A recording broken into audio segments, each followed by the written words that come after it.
We tried a few different ways to cut panels out. We used the reciprocating saw, the angle grinder, etc. We have since bought a plasma cutter, but this was back in the beginning and we were just figuring everything out. In this case, we tried the reciprocating saw and it works, but it's not easy to do because it vibrates a lot. The angle grinder was much easier to use and it made really accurate cuts, really straight and really clean. I'll be doing a video of the pros and cons of each cutting technique in the near future, so you guys should keep an eye out for that. We ordered all the structural steel and reinforcements that we needed for the first level and put them in the container until we could find a more permanent storage area.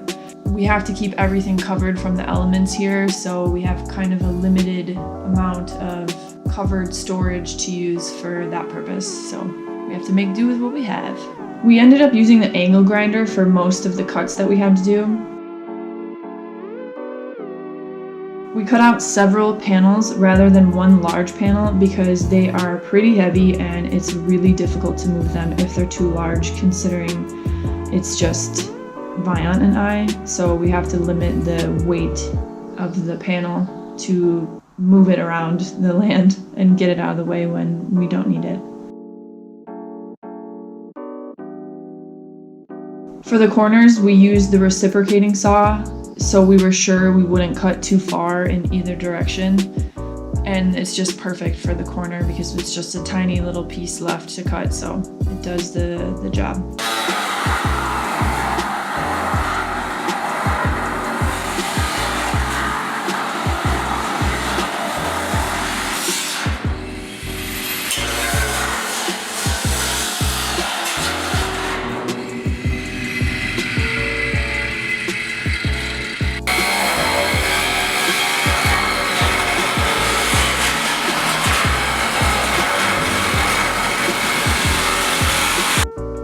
We cut the panels as close as we could to the top tube and the bottom C-channel, but there's always about 1/8 of an inch of corrugation left over that's just impossible to remove as you're cutting panels out. To remove the leftover corrugation, we used the angle grinder with a grinding disc and grinded it down flat on the C-channel and just grinded it a little bit on the top.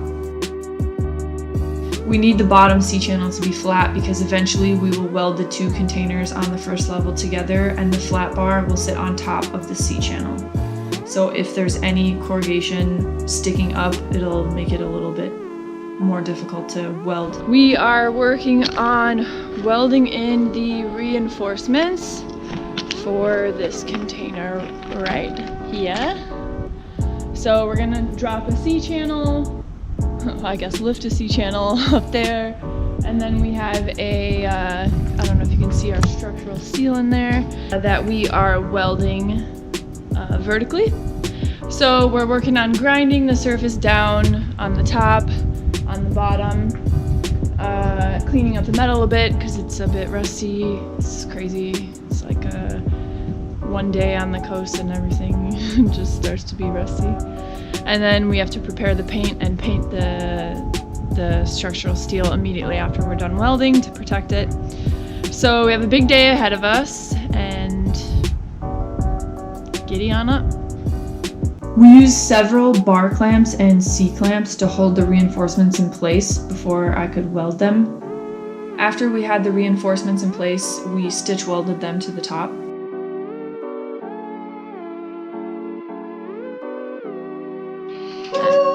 The final test of welding strength. Okay, babe.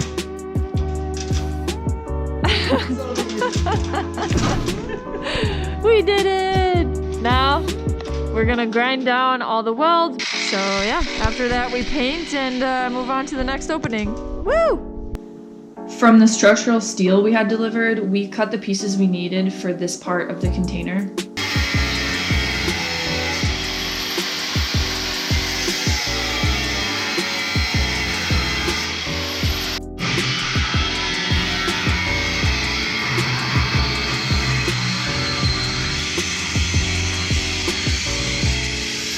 We MIG welded with flux core wire to install the reinforcements for this half of the container. We use flux core for 2 reasons. We're outside and it's often windy, and I really don't want to drag around a gas tank around the property or up and down ladders or anything like that. So the flux core is a good compromise for that.